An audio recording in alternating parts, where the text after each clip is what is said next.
now give the floor to the representative of China. Je crois que c'est Monsieur Wang Yi, Mr. Wang Yi, Chinois des Affaires étrangères. Minister of Foreign Affairs of China. Mr. President, Mr. Secretary General, as the world commemorates the 75th anniversary of the United Nations, the Security Council is holding this summit debate proposed by President Mahamadou Issoufou to discuss COVID-19 global governance. China welcomes and supports this initiative. I listened carefully to the interventions by the leaders, including President Faki. We commend our commitment to multilateralism in a bid to enhance global governance. We fully support Secretary General Guterres' all-along initiative on a global ceasefire. Earlier this week, President Xi Jinping spoke at a high-level meeting on the 75th anniversary of the UN and at the general debate. He addressed a series of key questions from a strategic, long-term, and historical perspective. What kind of world will we, humanity, live in? What kind of country will China look like? And what kind of UN is needed for the world? The answers, as President Xi underlined, lie in the steadfast commitment to the path of multilateralism and to the UN-centered international system, and a joint efforts to build a community with a shared future for humankind and new type of international relations.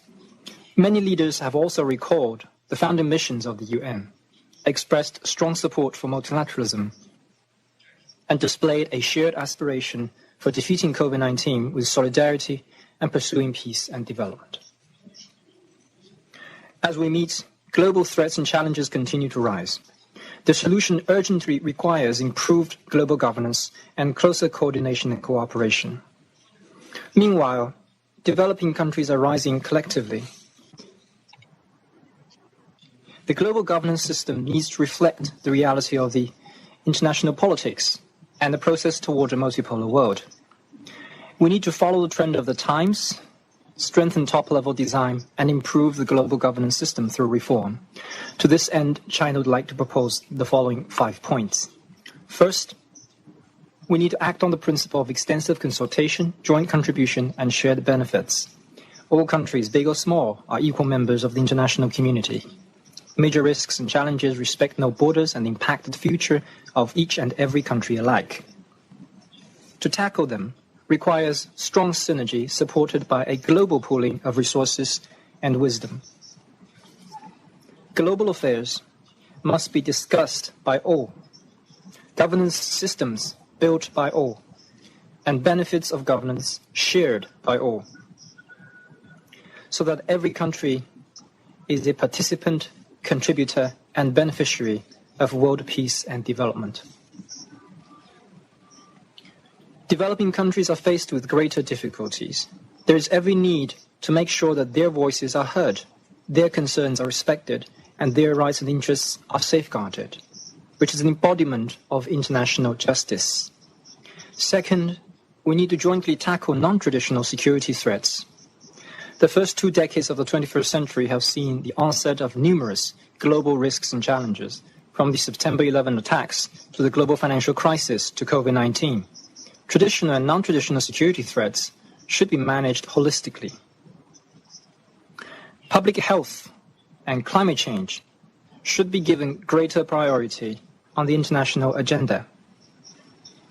Non-traditional security threats, often multifaceted, can only be effectively tackled with comprehensive, well-calibrated efforts to address both the symptoms and root causes.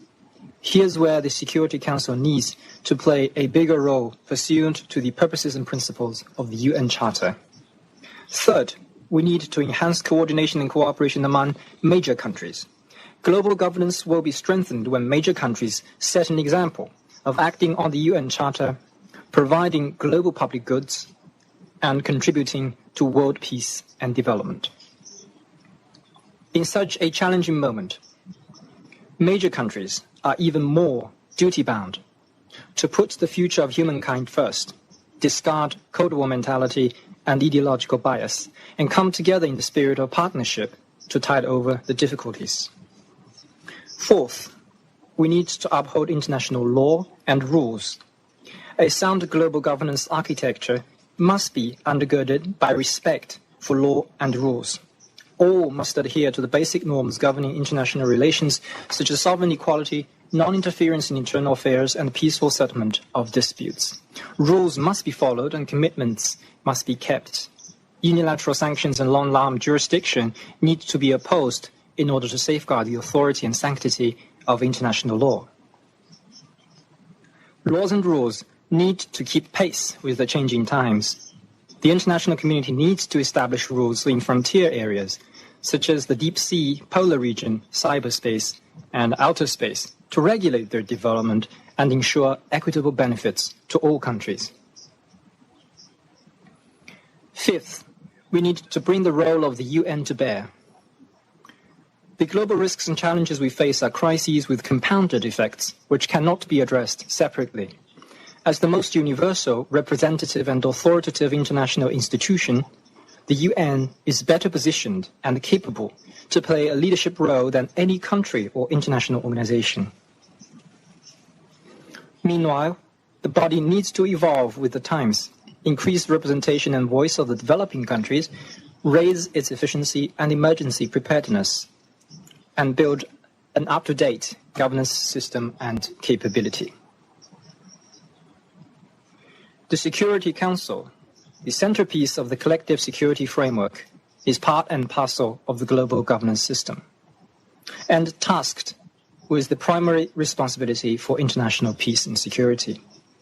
Under the new conditions, the Council needs to effectively fulfill the duties conferred by the UN Charter, contribute to the maintenance of world peace and the stability of international order, ensure security to all peoples, and bring hope to global governance.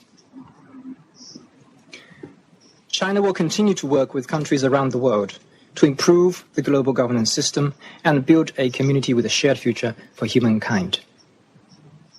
Thank you.